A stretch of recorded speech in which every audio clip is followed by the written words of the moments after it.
이제 설 연휴 기간인데 연휴 기간 동안 우리 성도님들 또 성도님들 가정 목사로서 바람은 기쁨이 넘치는 그런 연휴가 됐으면 좋겠다, 그런 마음입니다. 그래서 여러분들 이번 연휴 기간에 이제 우리는 그리스도인이기 때문에 기쁨을 생산하는 생산자예요. 생산자이면서 동시에 기쁨을 유통하는 유통자입니다. 그래서 여러분들 만나는 분들, 가족들, 친지, 또 오래간만에 만나는 사람들에게 기쁨을 잘 유통하는, 그래서 기쁨의 연휴가 되기를 다시 한번 기대하고 여러분을 축복합니다. 그런 차원에서 오늘 설교 말씀을 기쁨의 삶에 대한, 바로 이 기쁨이라고 하는 것은 우리 그리스도인의 인격적 특성이거든요. 성경이 말씀하고 있는 기쁨이라고 하는 것을 여러분들과 함께 나누기를 원합니다. 세 가지로 말씀을 드리려고 하는데요. 첫 번째로 기쁨은 성령의 열매이다 하는 것이죠. 갈라디아서 5장 22, 23절 말씀을 스크린을 보시면 오직 성령의 열매는 사랑과 희락이라는 말이 바로 기쁨이라는 말이에요. joy 또는 rejoice, 이런 영어로 되어 있는 표현이죠. 그 다음에 화평과 오래 참음과 자비는 친절함입니다. 그리고 양선이라는 말은 우리가 잘 쓰지 않는 말이죠. 이걸 뒤집어야 돼요. 뒤집으면 선량하다는 뜻이죠. 착하다는 말입니다. 여러분, 그리스도인은 성령으로 말미암은 열매가 맺게 되면 사나웠던 사람이 선량한 착한 사람으로 바뀌는 거예요. 그게 바로 인격적인 특성입니다. 그 다음에 충성, 온유는 겸손함입니다. 그리고 절제를 영어로는 셀프 컨트롤 그래요. 자기 관리 이런 뜻이죠. 이것을 금지할 법이 없다, 이렇게 되어 있습니다. 갈라디아서에서는 성령으로 말미암아 그리스도인들에게 드러나는 인격적 특성, 인격적인 품성이 있는데 그걸 이제 9가지로 말하고 그건 바로 성령의 열매다 그랬습니다. 말씀드린 대로 기쁨이 그 안에 들어가는 거예요. 바로 두 번째 열매로 소개되고 있죠. 그래서 성령이 우리 안에 내주하시는 그리스도인들에게서 인격적으로 품어나오는 그런 이 성품이 뭐냐 했을 때 중요한 특징이 기뻐하는 것이다 하는 것이죠. 그리스도인은 성령님이 우리 안에 계시기 때문에 그분으로 말미암아 우리는 기뻐하는 사람들입니다. 또 기뻐해야만 마땅한 사람들입니다. 이렇게 기뻐하는 여러분 되기를 축복합니다. 여러분, 이 바울을 좀 예로 들겠는데요. 바울은 성령으로 충만했던 사람이고 기뻐했던 사람이죠. 그래서 오늘 빌립보서 우리가 읽었던 본문 말씀을 보면 17절에 만일 너희 믿음의 제물과 그랬거든요. 이 제물이라는 것은 이제 구약 시대에 성전의 그 제단에다가 바치는 희생 제물이에요. 소나 또는 양이라든지 이런 것을 잡아서 특별히 이제 내장, 기름 이런 것을 태워서 드리거든요. 그 태워서 드리는 이 제물. 근데 믿음의 제물 그랬으니까 구약 시대의 제물과는 좀 다른, 현대적으로 따지면 이건 바로 하나님 앞에 나와서 드리는 예배를 말하는 것이고요. 그 다음에 섬김이라는 말이 나오죠. 제물과 섬김 의에 그랬는데 이 섬김이라는 말은 레이트루기아라고 하는 헬란 말인데 이 말은 아주 예배를 말할 때 광범위한 그런 의미를 담고 있는 예배라는 뜻이에요. 이 섬김이라는 말이 특별히 여기 레이트루기아는 함께 드리는 예배를 말합니다. 그러니까 우리들처럼 이렇게 교회에 모여서 드리는 예배를 의미하죠. 교회에서 모여서 예배를 드리려고 하면 그 예배가 예배되게 하기 위해서 예배를 섬기는 분들이 있어요. 그것을 이제 예배 봉사자들이죠. 안내한다든지, 또 하나님의 말씀을 설교하는 설교자라든지, 또 기도한다든지, 하나님을 찬양하는 찬양 인도자라든지, 또 찬양단이라든지, 이런 예배를 섬김으로 인해서 함께 예배를 드릴 수 있게 하는 그 봉사자들을 포함하는 포괄적인 의미의 이 용어가 바로 오늘 여기에서는 섬김으로 표현됐지만 이 말의 헬라 의미는 바로 예배의 그 봉사를 포함한 광범위한, 그리고 모여서 드리는 예배라고 하는 의미를 담고 있는 포괄적인 그 예배라고 하는 것이죠. 그럼 여기에서는 섬김, 제물과 섬김이라고 했으니까 제물은 직접적으로 하나님께 드리는 예배를 말한다고 볼 때, 이제 이 섬김은 예배 봉사를 의미한다고 이렇게 볼 수가 있겠습니다. 그렇게 이제 빌립보 교회가 하나님 앞에 예배의 삶을 살 때, 여기 이제 바울이 말하는 거예요. 내가 나를 전제로 드릴지라도 그랬어요. 전제로 드린다는 말은 바울이 자기 자신을 구약 제사로 빗댔을 때 이제 제물을 제단에 얹어서 이제 불로 태워서 그 연기, 그리고 그 냄새, 향기죠. 근데 이 제물의 연기와 냄새를 하나님께서 받으시는데, 그 제물이 향기로운 냄새가 나게 하기 위해서 그 위에 포도주를 붓습니다. 이 포도주를 붓는 것을 전제라고 불러요. 그래서 이 구약 제사법에 나오는 일종의 이제 그 제사법의 한 가지 방법이 바로 이 전제라고 하는 것이죠. 그러니까 바울은 지금 자기 자신을 빌립보 교회가 드리는 그 예배의 그 전제라고 하는 것을 통해서 온전히 희생의 삶을 통해서 빌립보 교회의 예배가 완성되도록 하는 일에 자기가 드려질지라도 17절 마지막에 나는 기뻐하고 너희 무리와 함께 기뻐하리라 그랬습니다. 여러분, 이 포도주는 주로 이제 붉은색인 경우가 많죠. 그래서 포도주는 피 또는 생명을 상징합니다. 그러니까 바울이 빌립보 교회를 위해서 자기의 생명을 다 바쳐서 전제처럼 부어질지라도 나는 기뻐하겠다. 그러니까 이 편지를 받는 빌립보 교회 성도들도 나와 함께 기뻐하자. 이런 말씀이 이제 17절이고요. 18절도 그 말씀을 강조하는 것이죠. 이와 같이 너희도 기뻐하고 나와 함께 기뻐하자, 기뻐하라 이렇게 말씀하고 있습니다. 여러분, 이 빌립보서를 기록할 당시에 바울은 로마 감옥에 갇혀 있는 상태였어요. 그러니까 감옥소에 갇혀 있기 때문에 여러분, 이 감옥소 안에서 기뻐할 수 있는 상황이 결코 될 수 없죠. 우리가 일반적으로 가지고 있는 상식으로 볼 때 감옥소 안에 있는 사람이 기뻐할 수 있느냐? 그건 물론 이제 죄를 지어서 감옥소에 있는 사람 같으면 또 모르겠지만 바울은 지금 죄가 있어서 감옥소에 갇혀 있는 게 아니거든요. 그런 상황에서 도무지 기뻐할 수 없는 상황이었지만, 그렇지만 바울은 내가 기뻐한다 하는 것이죠. 바로 이것이 성령님으로 말미암아 나타나는 인격적 품성으로의 기쁨입니다. 형편과 처지는 도무지 기뻐할 수가 없지만 성령님께서 내 안에 계시면서 그분이 충만하게 나를 통해서 드러나시는데, 그 드러나시는 한 방편이 뭔가 하면 기쁨의 모습이라는 것이죠. 오늘 우리의 형편으로 보면 난 도무지 기뻐할 수가 없어, 그런 상황 가운데 있는 분들이 계실 거예요. 그렇지만 우리 안에는 누가 계세요? 성령님이 우리 안에 내주하고 계세요. 우리 안에 계시는 그분으로 말미암아 여러분에게 무엇이 표현되고 무엇이 드러나야 되는가? 기쁨이 표현되고 기쁨이 드러나야 된다 하는 거예요.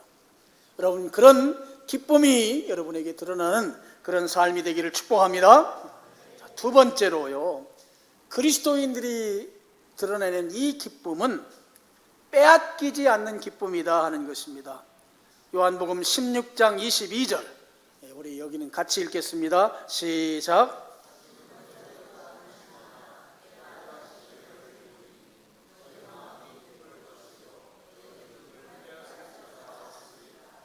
너희 마음이 기쁠 것이요 너희 기쁨을 빼앗을 자가 없으리라 그랬습니다. 하루가 24시간이잖아요. 하나님께서 우리에게 24시간 중에 5분만 기뻐하게 하고 나머지 23시간 55분은 고통 가운데 있게 한다고 하면 이거 참 견디기 힘든 상황일 거예요. 여기에 보면 근심 하나 그랬어요. 근심이 있어요. 근데 있지만 그 있는 가운데에서 우리의 기쁨은 그건 잠깐이고, 우리의 기쁨은 우리의 삶을 온전히 지배하는, 빼앗기지 아니하는 잠깐의 근심 이후에 오는 그런 기쁨이 내 생애를 지배하고, 근데 그 지배한다고 하는 것은 결국 빼앗기지 않은 기쁨이다 하는 것입니다. 왜 빼앗기지 않는가? 바로 예수님께서 주신 기쁨이기 때문에 그렇습니다. 자, 요한복음 15장 11절입니다. 여기도 같이 읽겠습니다. 내가 이것을 너희에게 이름은 내 기쁨이 너희 안에 있어 너희 기쁨을 충만하게 하려 함이라.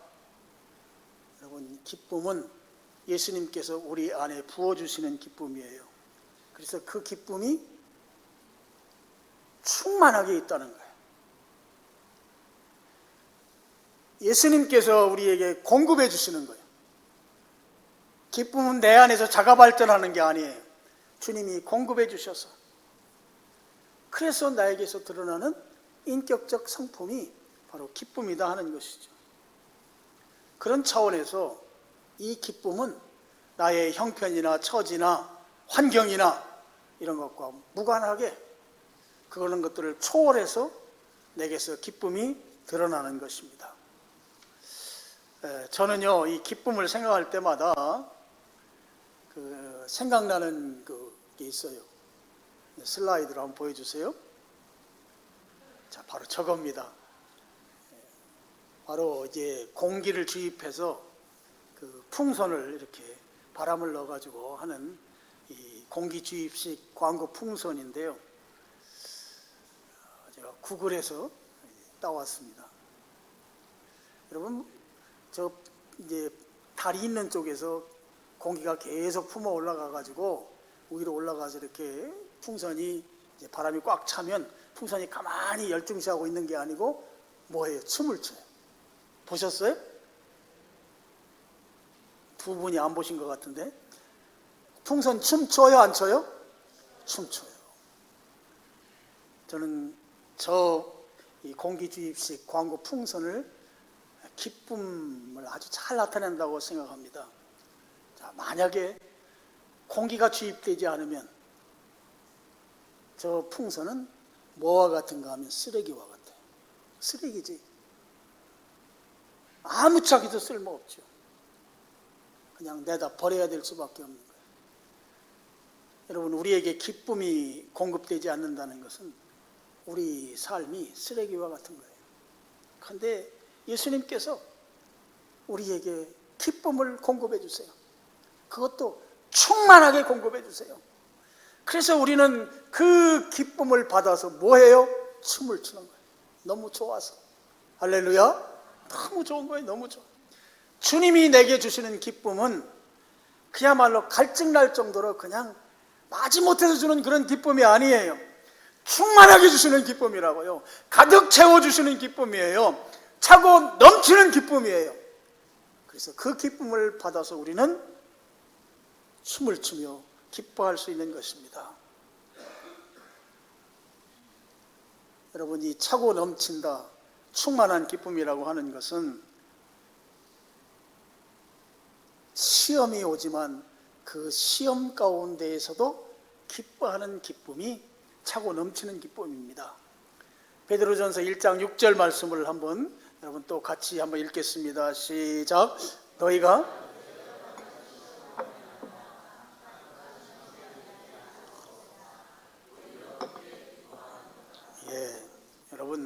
우리에게는 잠깐 근심하는 때가 있습니다.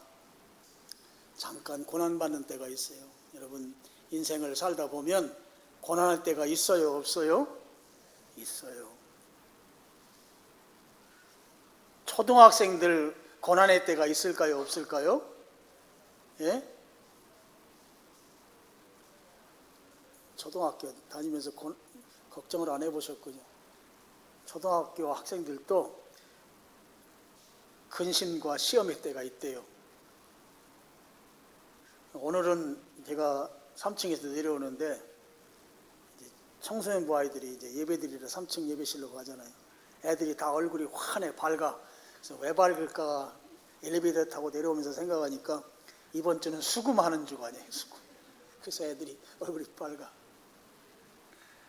초등학생들이 근심하고 고난의 때가 있다. 그러니 인생을 60년, 70년 산 우리 성도님들은 고난이 수도 없이 많이 내 인생에 거쳐갔단 말이에요. 자, 고난의 때가 있다고는 아내한테 내가 물어봤어요. 너 뭐가 그렇게 힘드냐 그랬더니 우리 엄마가 나를 학원을 9개를 보낸대. 9개. 힘들대. 놀래지도 않네. 9개를 보내는데 쭉 이야기하더라고. 뭐 그림도 그리는 데도 보내고 또 악기 연주하는 데도 보내고 또 조기 영어 하는 데도 보내고. 근데 내가 깜짝 놀란 게 있어요. 줄넘기 학원도 있더라고. 줄넘기 학원이고 줄넘기 학원. 줄넘기 학원 들어보셨어요? 저는 걔한테 듣고 깜짝 놀랐어요. 줄넘기. 그리고 9번째 마지막 학원이 어딘가 하면 교회 주일학교 나오는 거야. 이것도 걔는 학원이야. 그러면서 저 너무 힘들어가지고 학원 하나 끊어야 되겠어요. 어디 학원 끊을 건데? 그랬더니 교회 학원 끊어야 되겠다. 교회. 초등학생들도 이렇게 힘들어해요. 우리 인생은 고난이 있습니다. 근데 이 고난은 베드로전서 1장 6절에 잠깐이 있대요. 잠깐. 하루 24시간 중에 잠깐이면 눈 깜짝할 새. 아주 짧은 시간을 말하는 것이죠. 우리에게 잠깐 있는 이 근심이 오히려 크게 기뻐하게 한다 그랬어요. 제가 이 말씀이 무슨 말씀일까 묵상하는 중에 그런 생각이 들었습니다. 여러분, 우리의 삶 가운데 안 좋다가 좋아야 더 좋은 것입니다. 무슨 말인지 이해되셨어요? 안 좋다가 좋아야 더 좋단 말이에요. 예를 들면 학교 다니는 우리의 자녀들이 시험을 봤는데 시험 점수가 30점, 40점 나와요. 그런 아이가 100점 맞을 때 좋은 것과 99점 맞고 100점 맞다가 지난달에 99점 맞았는데 이번 달에 100점 맞았을 때 좋아하는 것과 어떤 게 더 좋을까요? 30점이라는 건 공부 안 했다는 얘기예요. 찍어서 맞은 거예요. 찍어서 맞은 거예요. 공부 전혀 안 했는데 30점 맞았던 아이가 공부 조금 했더니 100점이 나왔어요. 그 아이의 기쁨과 그냥 100점은 그냥 심심하면 맞는 그 아이의 100점하고 어느 쪽이 더 기쁘냐고. 대답 좀 하세요. 전자, 후자? 안 좋다가 좋아야 더 좋은 거예요. 근심이 있다가 그 근심으로를 초월하는 기쁨이 있을 때 그 기쁨이 더 기쁜 것이다. 여러분, 이 사실을 믿으시기를 축원합니다. 여러분, 그것을 직접 실천했던 예수님의 제자들이 있어요. 제가 사도행전에서 가장 좋아하는 성경 구절입니다. 사도행전 5장 40절과 41절인데요. 여긴 무슨 내용인가 하면 당시 예수님 당시에 그 예루살렘의 그 지도자급 되는 예루살렘의 그 리더들이 있죠. 예루살렘 성전에서 일하던 사두개인들하고 그리고 성경만 연구하면서 성경대로 살려고 몸부림쳤던 바리새인들하고 이 사람들이 유대인들 백성들의 그 최고 지도자들이었습니다. 그들이 의회를 구성해서 재정일치의 사회를 만들어갔던 거예요. 그래서 그걸 이제 공회라고 부릅니다. 근데 예수님이 그 사람들 입장에서 보면 아주 이단 같은 존재죠. 하나님의 아들이라고 하고. 그래서 예수님을 죽였잖아요. 십자가에 죽이고. 그리고 예수님 죽이면 다 끝날 줄 알았는데 예수님의 제자들이 성령으로 충만해서 돌아다니면서 이야기하는 거예요. 유대인들이 죽인 이 예수님을 하나님이 살리셨다. 예수님의 죽으심과 부활을 막 증거하는데 사람들이 여기 이 그 메시지를 듣고 많은 사람들이 예수님께로 나오는 거예요. 제자들을 내게로 나오는 거예요. 그러면서 제자들을 따르는 상황이 됐습니다. 예루살렘에 있는 이 지도자들이 생각할 때 큰일 났어요. 예수님만 없으면 괜찮을 줄 알았는데 이게 제자들이 있는데 이게 아주 난리거든요. 제자들을 불렀습니다. 자, 그 내용이 40절이죠. 저희가 사도들을 불러들여 책찍질하며 예수의 이름으로 말하는 것을 금하고 놓으니 그랬습니다. 예수님의 제자들을 불러가지고 그들에게 이 책찍질, 당시의 책찍은 상상할 수 없습니다. 살점이 다 떨어져 나갈 정도의 그런 로마 책찍이죠. 책찍질을 해서 다시는 예수님 얘기하지 말아라. 그렇게 혼내고 내보냈다는 거, 석방했다는 것이죠. 그랬을 때 41절은 같이 읽겠습니다. 시작.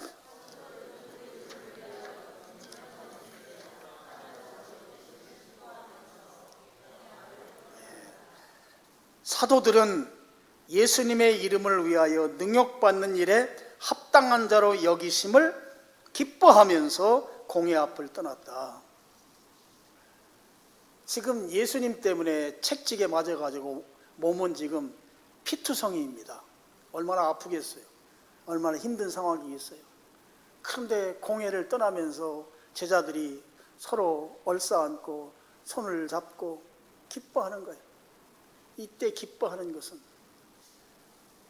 예수님께서 나를 예수님의 제자로 인정하셔서 이 고난받을 만한 그 자리에 나를 보내심으로 내가 그 고난받을 만한 가치 있는 존재로 여겨주시는 것이 기쁜 거예요. 예수님의 고난에 나를 쓰신다고 하는 이 사실이 너무 기쁜 거예요. 그래서 기뻐하는 거예요. 몸은 지금 아파요. 힘들어요. 그런데 내 속에서 이 고난 가운데에서도 나를 고난의 자리로 몰아넣은, 그래서 예수님 증거하는 것 때문에 내가 이 고난 받지만 그 고난 받을 만한 가치 있는 존재로 나를 써주시는 그 주님, 그 하나님, 그 예수님이 너무나 감사한 것이죠. 그래서 기뻐하는 것입니다. 여러분, 우리의 주님은 우리들에게 기쁨을 부어 넣어 주셨습니다. 그래서 이 기쁨은 고난이 닥칠지라도 누구도 빼앗아갈 수 없는 기쁨인 것입니다. 우리에게 고난이 있어요. 그런데 이 고난이 우리의 기쁨을 빼앗아갈 수 있는가? 그렇지 않다는 것이고요. 그 고난은 또 그냥 우리의 삶에 지속적으로 계속되는 고난이 아니고 그 고난은 잠깐 있는 고난이다 하는 것입니다. 여러분, 예수님께서 우리에게 빼앗기지 않는 이 기쁨, 그것을 공급해 주시는 그 공급으로 말미암아 우리가 기쁨이 충만한 삶을 살기를 축복합니다. 마지막 세 번째로는 기뻐하면 하나님께서 우리의 소원을 이루어 주신다 하는 것이에요. 이 귀한 내용의 성경 구절이 있어요. 시편 37편 4절입니다. 같이 읽겠습니다. 시작.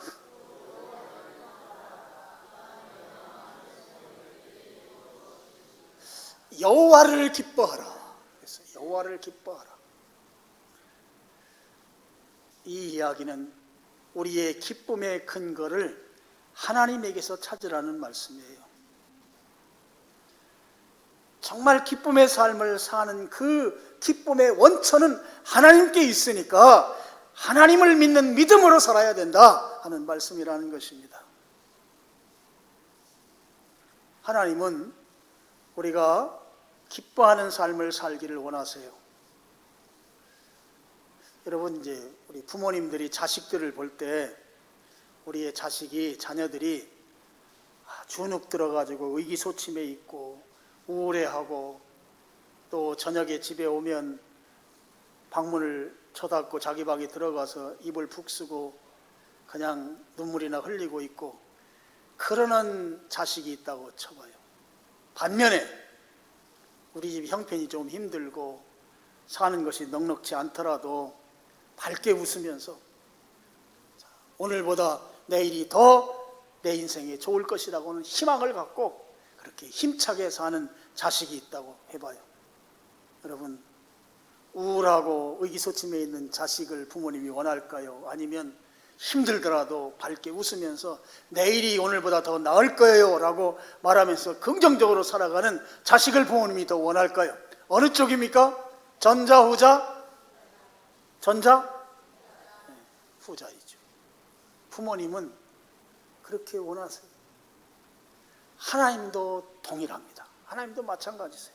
하나님도 우리의 아버지이시기 때문에 우리가 고난의 상황 가운데 있을 때 거기에 매몰돼 가지고 슬퍼하는 것으로 끝나지 않으니까 세상 문화에 빠져서 소주병 들고 한강변에 가서 소주 마시면서 그냥 한탄이나 하고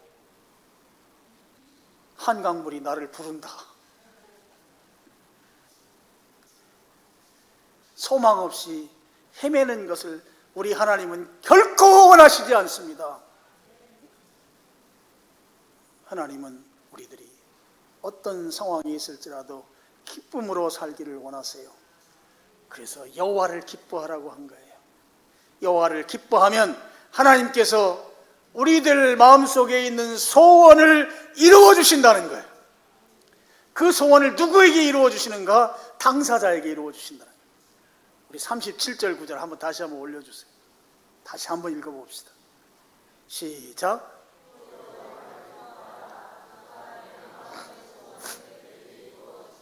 내게 이루어 주시리라. 여러분이 가지고 있는 소원이 무엇인가요? 소원을 뭉뚱그려서 한마디로 말하면 금년도 우리 교회 표어입니다. 모든 것이 잘 되는 것이 우리의 소원이에요. 그런데 현세에서 우리들에게 있는 3대 소원이 있어요. 3대 소원. 제가 정한 거예요. 3대 소원. 살아보니까 3대 소원이 있더라고. 첫 번째 소원이 뭔가 하면 건강한 거. 두 번째 소원은 무엇인가 하면 재정의 복이에요. 재정의 복. 여러분, 이 재물은 우리 인생의 80% 이상을 관여한다고 제가 성구 영신 예배 때 말씀드렸죠. 너무나 많은 영역에서 이 돈이 역할을 해요. 그래서 재정의 복을 받으셔야 돼요. 최근에는 제가 유튜브를 보니까 장례식을 치르지 않고 그냥 돌아가시면 바로 매장을 하는 그런 집들이 많대요. 그래서 왜 그러는가 봤더니 장례식장을 이용하면 평균 한 1,500만 원에서 2,000만 원 정도가 들어간대요. 그러니까 여러분 돌아가실 때 손에다가 얼마를 들고 계시다 돌아가셔야 돼요? 네? 최소한 1,500만 원은 손에 딱 들고 계시다가 들어가셔야 돼요. 그걸 자식들한테 주고 야, 나 장례 비용으로 이거 써라 그러고 들어가셔야 돼요. 나 그렇게 비용이 없으면 열심히 애경사를 찾아다니셔야 돼. 그래서 제가 그 우스갯얘기로 그런 얘기도 했어요. 요즘은 이 예배당 안 다니면 장례 치르는 것도 힘들겠다.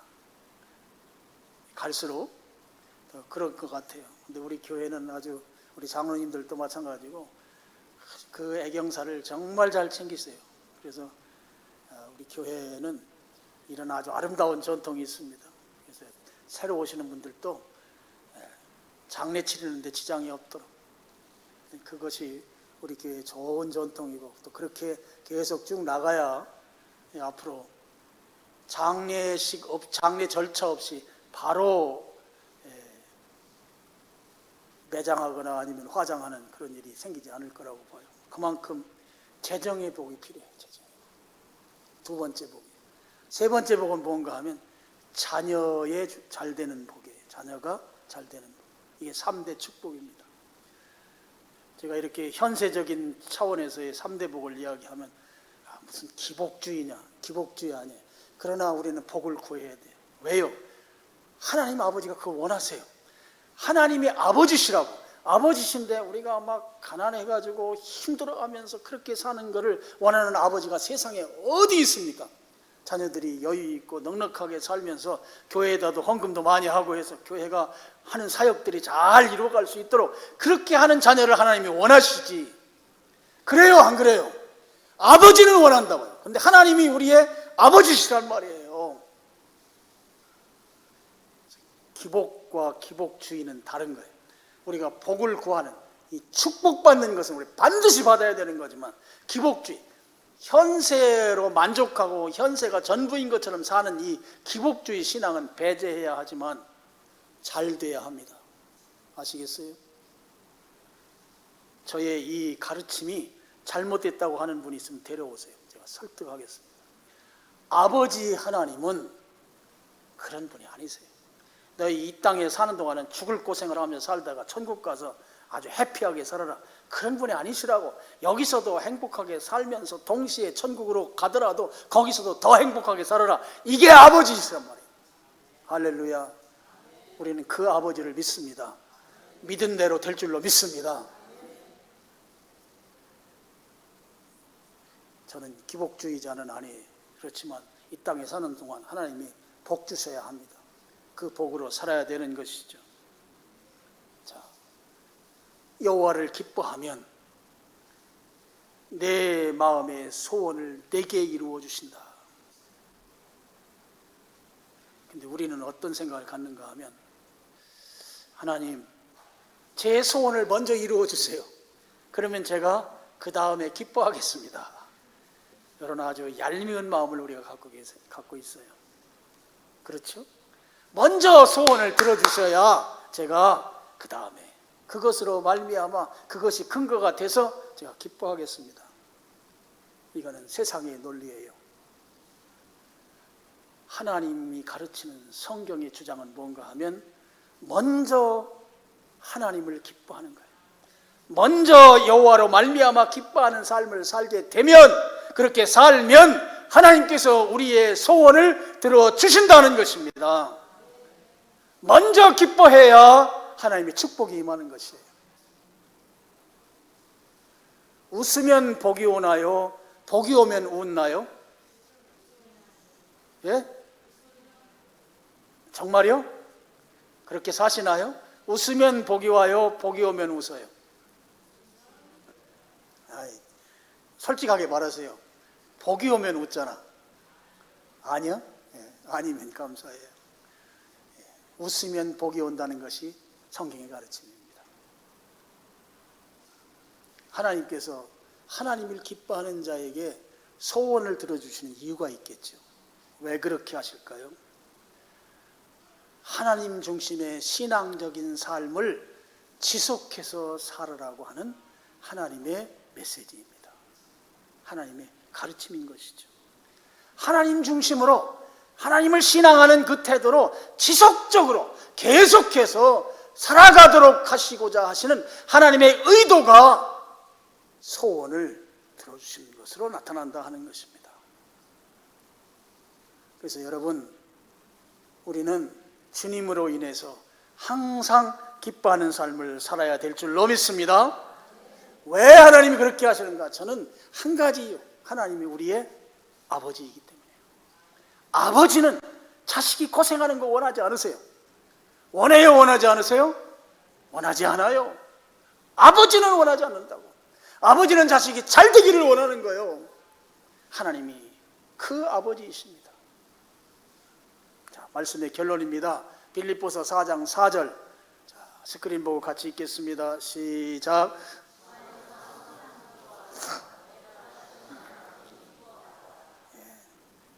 기쁨의 삶을 두 번 이야기하잖아요. 강조하는 거죠. 성경이 강조할 때 이렇게 반복해서 말한다고 제가 말씀드렸습니다. 오늘 세상에서 가장 행복한 사람이 누군가 하면 주 안에서 기뻐하는 사람이에요. 주 안에서라는 말은 주님으로 인해서 기뻐하는 거예요. 주님으로 인해서. 주님 때문에 기뻐하는 거예요. 주님으로 말미암아 기뻐하는 삶. 이 사람이 가장 행복한 사람인 줄로 믿습니다.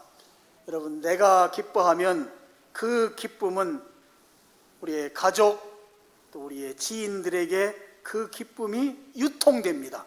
전염됩니다. 내가 밝게 웃어주면 주변 사람들도 같이 웃는 거예요. 동시에 나와 가까운 누군가가 기뻐하는 삶을 살면 나도 그런 삶을 살고 싶어지는 것입니다. 오늘 이번 주간에 여러분들이 가족들도 만나고 오래간만에 보는 일가 친척들도 있을 것입니다. 그분들에게 기뻐하는 여러분의 모습을 드러내시기를 바랍니다. 그래서 모두가 나 때문에 즐거워하는, 나 때문에 기뻐하는 그런 기쁨의 유통자, 기쁨의 전달자, 그런 삶을 사시는 여러분 되기를 주님의 이름으로 축원합니다. 기도하겠습니다. 아버지 하나님 감사합니다. 오늘 성경이 우리들에게 가르쳐